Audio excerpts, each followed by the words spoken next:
want to walk through, and I gotta put the camera low.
The word African test means we had to search for this name. It took me time to search for the name. Therefore, our customers will always give us a challenge. If somebody asks for a mandazi, and you give him a mandazi and sausage and an egg, you come, hey, excuse me, why are you giving me a sausage? Sausage is not African. So we stick to the word African. Therefore, we stick to whatever is African and African. If you grew up like you grew up in America, if your grandmother was there and you went home, what would you eat? African food, Right. made the African way, Right. not oven, not baked, not what, African. That's what the name means. And people stick to it, and we are challenged about it. Wow. People are having this disease, and as you visit the doctors, they will tell you, first and foremost, the first question will be, what do you eat? Technology has brought to us the issue of feeding on chicken, which are grown within 6 weeks. The broilers, those ones have got chemicals. Yep. Even these greens here, you have to be very careful. These are naturally grown, but there are those which are grown in the greenhouses. These groundnuts originate from, like now we have groundnuts from Uganda, but in the market there are groundnuts which are grown here, and the biggest supply of groundnuts is Malawi. The dengu we eat today comes from Tanzania and Eritrea. So as you outsource your food, your supplies, you must know where you're getting your things so that they are natural. Like now here, we have boiled maize, which is truly African. Somebody in the morning will take tea, uji, with a boiled maize. Boiled maize. Wow. Boiled maize, which cannot be found Right. in a 5-star, but it can be found here. Wow. So somebody does not see why he's an African. There are Africans who are sophisticated. They are African who are sophisticated, and because of that, they have gone to big schools, big universities. Then when they come back here, they will tell you they will not eat kideri, they will not eat maize, because maybe they did not grow up with their grandmothers. This tells you, when you go back to your grandmothers, those who have, what are you supposed to eat? African food. That's why we called it African taste. So what I'm trying to do is to connect electricity to the farm, which doesn't have electricity now, and to connect electricity so that we can irrigating. When we irrigate, we'll have everything there. My family, my extended family, plus the restaurant, fully, without outsourcing. Like now I used to outsource sukuma, manago, eggplant and all that, but now I no longer. you have grown your own.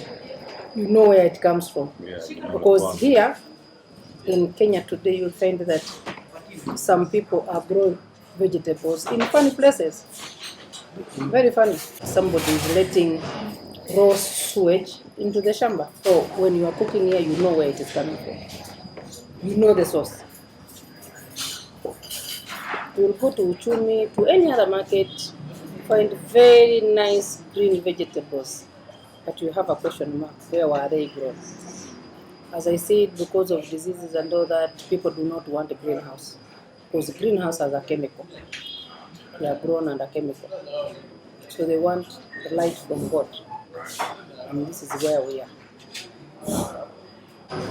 That farm, as you saw it, Nani has put a lot into it. It first used to be a coffee plantation. Then from the coffee plantation, that's when they got those plots. After the plots, they used to plant maize. But then she came up with an idea and said, everybody's planting maize. 3 months, you have your fruit, but then at the end of the day, all the neighbors have the same maize. So she said, why doesn't she try something else? So what she did, she said, no, we can try vegetables. And we've been trying several types of vegetables on that farm. We've had the spinach, we've had the cabbage, we've had the red cabbage, we've had cauliflower, we've had broccoli, we put their carrots, and they've all shown us that they can come up. But the first time it was due to the dry season, some of these things failed. We planted beetroots there, and they came out very well. Sukuma, as you see, has come there.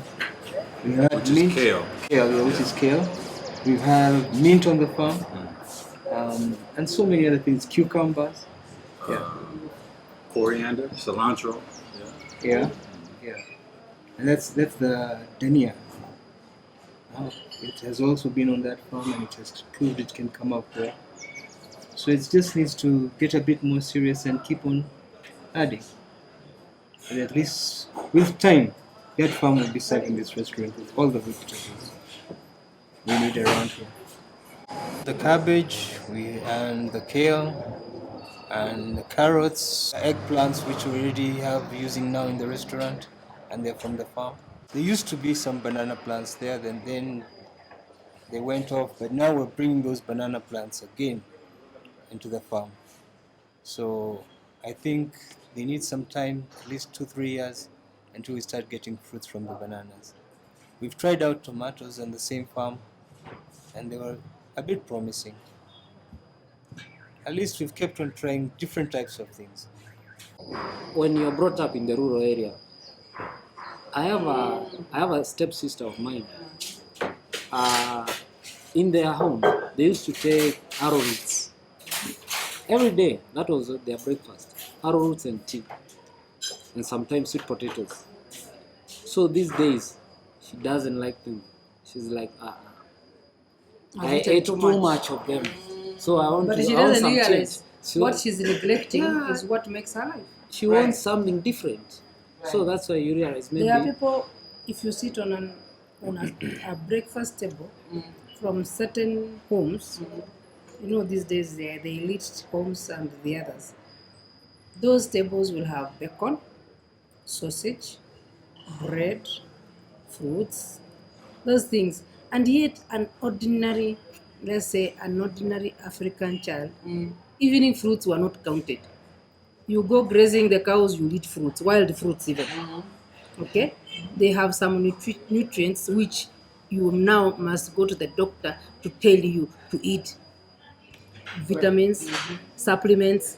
Why are you looking for supplements and they are found in your home? Right.